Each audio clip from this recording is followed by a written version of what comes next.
Buongiorno, dobro jutro. Guten Morgen. Buondì. Tu has di sei una persona che non ha paura. Per esempio, quando ti presenti, non stava paura. Tu hai un Dio lassù che ti vuole bene con tutto il cuore, con tutte le anime, con tutti gli sforzi, come che tu fossi figlia unica di Lui. Se ti tradisce qualcuno, non stava paura. Tu lo hai Lui che garantito che non ti tradirà mai.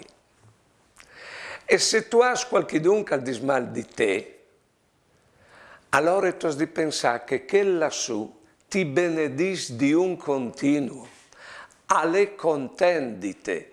E se qualcuno ti ferisce, tu hai sempre che lassù, che guarisce, il miedo che guarisce, sorredut i mai dal cur. Ecco, e se per caso qualcuno ti abbandona, sta sicura che là non ti abbandonerà mai. E all'instas di darti una contentezza che nessun altro potrà darti. Ti auguri di crodi che Lui ha tutto per te. Buone giornate e buone vite.